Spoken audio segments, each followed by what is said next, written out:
I decided, because I've been going over and rewriting the Black Dragon Ninjutsu book. I'm completely expanding it. I mean, it is going to be huge. I'm already up to over 120 pages. That's the original material, additional material, including an entire section on espionage, dealing with what ninjutsu really is. Just more than just the idea of ninjutsu as a modern martial art that teaches escapism and elements of espionage and stuff. I'm taking it to a greater focus on the espionage. Uh, the book itself is going to give you the material that'll get you up to able to test for black belt for the home study course, which is what I was working with. I got to do the videos and stuff to it later. But the stuff that comes additional to this, the secret post black belt stuff that only the people who've attended the ninjutsu training camps and a handful of people have actually learned is going to be in this. So it's going to be really, really awesome. Um, there's a whole list of other things in here dealing with this, including a detailed section on Choho no Jitsu, or the art of espionage. But when I was going through this, I found a part from the original Black Dragon Ninjutsu I'm going to keep in here. It goes back to when I first wrote this book in 1999. And I'm going to read this. I'm going to switch to the other screen so I can read this. But I want to read this for everybody out here. This to see where my mind has always been at. Because I've always been so big on personal choice, which is why, as a Christian, I have friends who are non-Christians. I have some friends who are Buddhist and Taoist. I have friends who are Muslim. I have friends who are Wiccan. I have friends who are Satanist. Um, I know, I'm a Christian and I have satanic friends. I even have a nihilistic friend with no religious desires whatsoever. And but I want to espouse something here, because how I got to this little section was I decided that I wanted God to. I kid you not. I asked God to give me something to put into my book from His Word, and just randomly flip through it and put my finger on a passage, and this is what I got. What I got was Galatians 3:11 and 3:12, or 3:10, 3:11, and 3:12. Uh, and I'm going to read how I use that in the ninjutsu material, but I want to start first with reading Galatians 3:10. For as many as are the works of the law are under the curse, for it is written, cursed is anyone who does not continue in all things which are written in the book of the law to do them. But that no one is justified by the law in the sight of God is evident, for the just shall live by faith. Yet the law is not faith, but the man who does them shall live by them. And that's what I came across. This is how I incorporated that into my ninjutsu. And this is actually shows a great deal about my personal philosophy as well.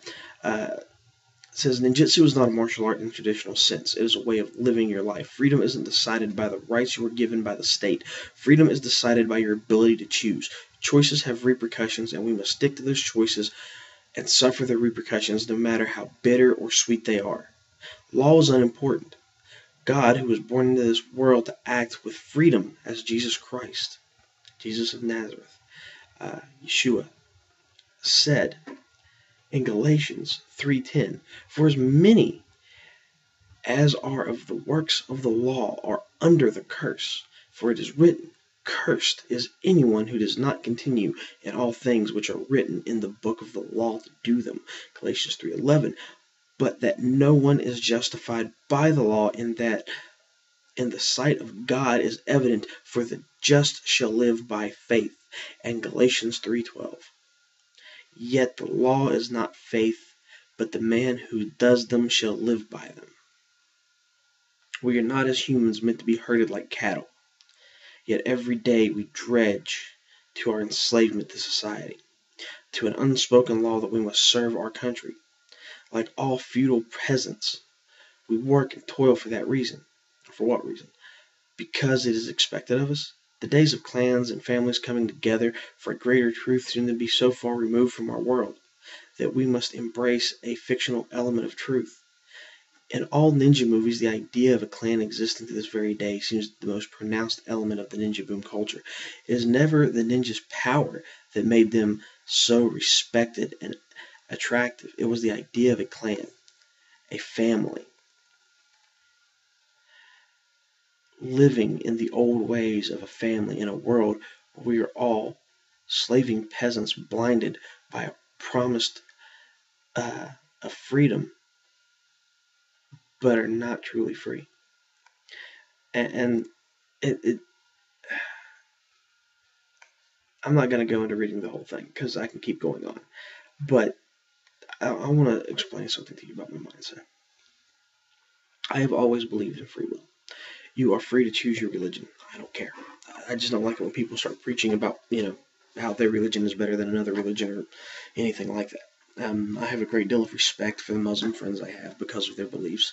Not all of them are the go out and kill non-Muslim types. And a lot of them are even more afraid, of the terrorists than we are. But most people wouldn't know this because they don't really talk to Muslims, do they? And it comes down to this. There's an interesting understanding that you have to accept. In the Bible, one of the prophets wrote on behalf of God to look for me in chaos. God tells us, things like don't steal, don't kill, don't murder. But the basic principle is this: if you do that, if you don't steal and you don't kill and you don't murder, and you're not doing those things, no one really cares. You're free to live your life. We start adding all these new laws and these new regulations and don't do this and don't do that, don't walk, don't run. We try to tell people how to think and how to live, and I don't like that. I don't agree with it. I'm very much like the I've been compared to as well, but I'm very much like that captain off of the movie Serenity, off the little ship. I don't believe that there's any laws or regulations or drugs or anything else that this government can do to make people better. People are people. There's good and bad in all of us. You can look at the church and you can say, well, because the church was so screwed up, Christianity's a mess. No, that church's interpretation of Christianity was a mess. If you actually read the Bible, Jesus Christ speaks of a personal relationship with God. Now, I have my personal relationship with God, and that's between me and God. I wanted to share that. I just randomly flipped through there and put it right to that. And there's 3 little verses were so indicative of my personality and my beliefs that I had to incorporate them. See, I've had my dabblings with Wicca and magic and the occult and everything else, and I found a lot of it to be, bollocks. And it's still a line from my friends and brothers across the pond there. And what it comes down to is, at the same time, I've also seen the difference between the BS of what magic and stuff is, and come to the reality of what it is. It's an interesting thing in and of itself, but it is like this. What's the difference between praying to a god that you don't believe in, or going through a ritual of lighting candles and incense and meditating and trying to summon a spirit that no one else believes in? Either way, you're put in that same predicament. It's what you believe. Now, I have what I believe. I'm not going to convince anyone otherwise. The fact of the matter is, most people really don't know anything about me, and they know things that have happened to me, and they know what other people say, but they don't really know a lot about me. And the material's there if anyone wants to look it up. It's you can find it on Script. But it essentially comes down to this. I'm all about free will. I'm all about choices. I'm all about faith. I just wanted to put this out there because I thought this was an interesting thing that most people would never pick up or never even know about me or never even see out there until, I put this, or unless, you're one of these people who come down and actually read the material and sit down and talk to me and everything else. And from what everybody tells me, I'm a pretty funny, approachable guy anyways. I'm not all serious and I'm not all like I'm hardcore badass. You know, I even get a kick out of it. I mean, I've even been known to joke about the whole thing and like somebody say something or, be like, how did you do that or whatever. Just pop my collar like I'm a ninja, and then everybody looks at me like I'm crazy. What can I say? Uh, but you know, there's certain movies I suggest that people watch because they have certain philosophical value to them. Uh, One of those movies happens to be the movie Serenity, because the most important part to it uh, is when they're having this discussion and it's the captain of the ship talking to the preacher, and when the preacher starts talking about faith, the captain starts talking about God. The preacher looks at him and says, "Why is it every time I start talking about faith, you start talking about God?" And they start talking about this whole little world of espionage and everything else. And well, there's a certain part to it where the preacher's laying there and he's dying, he's bleeding to death, and shot through the stomach and stuff. And the captain's over there holding on to him, telling him he can't go. And the preacher looks at the man and says, "I don't care what you believe in, just believe." End of that movie, the captain, who's a man who relatively admits at the beginning of the movie he believes in nothing. He's a ship without a rudder. If the wind blows north, he goes north. If it blows east, he goes east. And that's it. And at the end of the movie, he believes in something. He believes in the ideas that he originally fought for between this big civil war that you never even see occur in the movie, but it gets mentioned a lot. See, he fought on the side of people who wanted freedom, and they lost. Losing didn't stop him from believing. It beat his faith for a little bit of time, but it beat his faith in himself. It's a very good movie. I suggest that you go watch it. It's on. I have a list of books that I tell my students to read. That movie happens to be one of them, for a great deal of different reasons. But one of the reasons to it is the fact that you have to have belief in something. Whatever you are doing, I do not care what it is. Believe in it. We are not meant to be herded like cattle. I do not believe we are. I don't like to be herded like cattle. I don't like to follow orders, and I do not take orders very well. I am not the kind of man that you can just sit there and boss around. Uniforms and badges and symbols of authority don't matter to me. See, I've met men who hide behind that uniform. I've met them in the army. I've met them in the civilian world. They think that uniform somehow makes them special because they have some sort of authority. They're not the ones that impress me. The ones who impress me are the men who are like my senior drill sergeant. He walked in there wearing an army uniform with nothing on it. Talking about a man who was in Grenada, got I forgot what it was, a very, very substantial medal, because on the way down, the person who was going ahead of him, when he was parachuting in the Grenada, landed on a mine. The concussive blast threw him into a tree, broke 4 vertebrae in the back of his neck.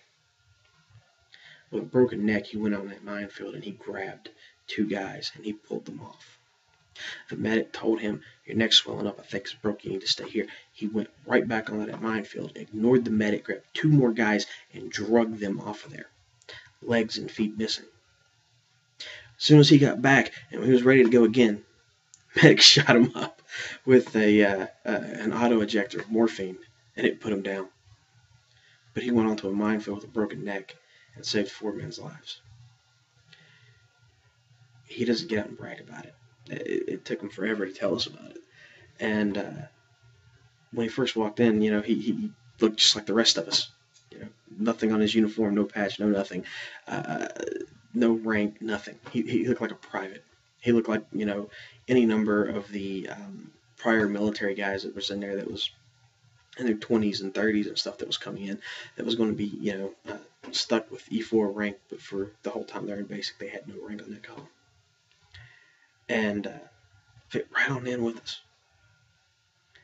And then, boom. I'm the drill sergeant. Fuck you all. Surprised the fuck out of all of us. Smoked the living shit out of us. But he wanted to find out who the guys were that was going to talk shit. Who the guys were that weren't committed, complaining, everything else. He walked out there for a couple of days, and we all seen the only thing he had on after that for about a good month was his rank. Then one day he shows up and he's got rank, he's got airborne tabs, special forces tabs. Uh, Comes back with another uniform that's got ranger tabs and a special forces tab on it. Showing his CIB and jump master and all this other stuff. And you know, got up there and told us, yeah, he was ranger, he was special forces, all this other stuff before he became a drill sergeant. He was a drill sergeant because the Army couldn't employ him to do anything else because of those 4 plastic discs in the back of that man's neck. But he had something that no one else, very few people had at the time, a lot of experience. And he taught us a lot of things that you didn't learn according to the Army's basic training manual, that you didn't pick up in basic training. And the first thing he taught us was to be thinking soldiers, not to be robots who follow orders, but to think for yourselves. He was talking about it back in 2001, 2002, about the government being fucked up, and there's going to be a line in the sand, and somebody's got to do something. And they fucking hated him because he was real quick to point that out, and he was real quick to point out about government policies and a great deal of other things. And a couple days ago, I asked the man in Kroger's gas line, because pulled up behind him and he had the special forces thing around his tab, and he had a license plate that had the veteran with the Purple Heart on it, and he was pumping his gas. And I got out and asked him, said, I want to ask you about something. Excuse me. I was like, I wanted to ask you about something. I seen the Special Forces thing and the Purple Heart and everything. And he was like, yeah, I was in Special Forces. I was like, well, I have a question. He goes, yeah. I went, I was told by someone that NCOs that went through Special Ops School, Special Forces School, were expected to have a plan and to lead the civilian population in case this country was ever, our government was ever overthrown, or in case of an invasion. And he says, yeah, that's our job. We go to other countries and we train, guerrilla forces and stuff over there, and sometimes we train national forces and stuff. He goes, and that's a large part of what we do. He goes, and in case something happens in this country, there's a takeover or whatever, he goes, it was put in there when John F. Kennedy, the guy who got up there talking about, all the conspiracy guys point to, talking about how he talked about how there's a conspiracy in the government and people wanting to control our lives and stuff. Yeah, it was there. That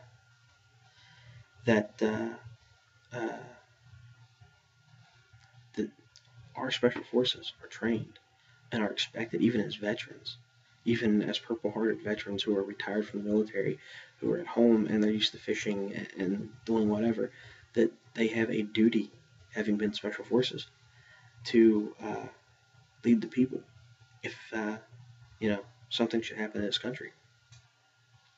And so, with all these millions of people buying guns, and millions of people buying tens of millions of guns, this gun ban talking about buying them back at $300 a pop, you're talking about people spending anywhere from $800 to $1,000 on a scary black assault rifle. It makes you wonder, are we looking at a civilian Cold War? Are we looking at people who are saying, fuck this, you want to come take our guns away? We're going to fight back. Mao did it, Hitler did it, Stalin did it. I know for a fact my Jewish friends are not going to turn in their guns. They're going to fight. They remember what Hitler did. They have grandparents who lived through the Holocaust.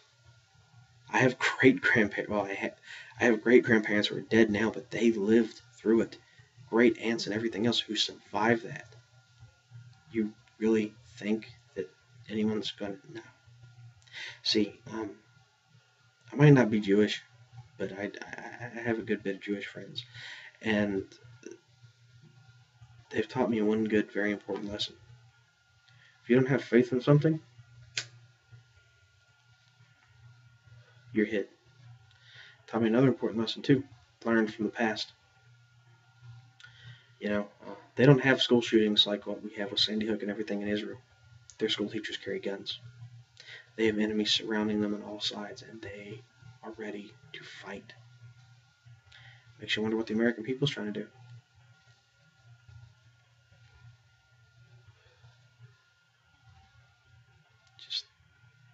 talk for you.